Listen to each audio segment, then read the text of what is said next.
तालियां बेटी मलाइका के लिए। मैं थोड़ा सा ज़रूर बेटी के बारे में बताना चाहूँगा।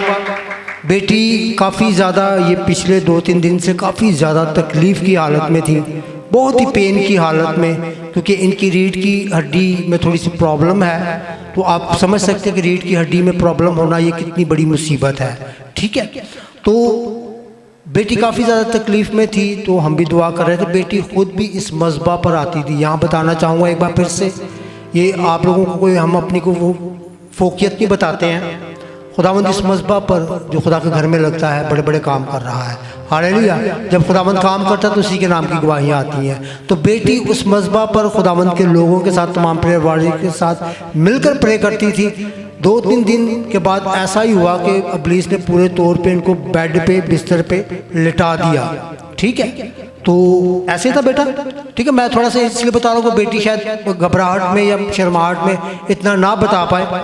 तो इसी मज़बा पर दुआ करते करते एक दिन ऐसा हुआ कि जब ये नहीं आई, हमने पूछा कि बेटी मलाइका क्यों नहीं आई, तो पता चला कि उसकी तबीयत शदीद ख़राब है और ये अब बैठ भी नहीं सकती है। तो हमने कहा चलो ठीक है, मज़बा के बाद हम मज़बा पर भी दुआ करेंगे, क्योंकि नीचे ही इनका घर है, बिल्कुल चर्च के नीचे वाला जो फ्लोर है उसी पर इनका घर है।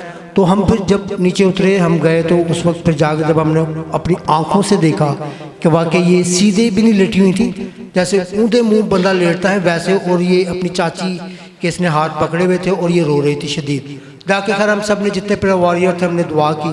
तो खुदावंद का शुक्र है, अब आगे की जो भी है गवाही वो हम बेटी की ज़ुबानी सुनेंगे। आप सबको मेरी तरफ से सलाम।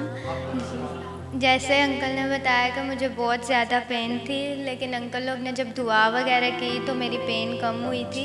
तो खुदा ने मुझे शिफा दी है, खुदा का शुक्र अदा करती हूँ। और मेरे लिए सब दुआ भी करना। डॉक्टर ने मेरे को ऑपरेशन का बोला है, तो अभी पापा लोग बोल रहे थे ऑपरेशन करवाना है। तो सब मुझे अपनी दुआओं में याद रखना कि खुदा मुझे सलामती से ये ऑपरेशन में कामयाब करे।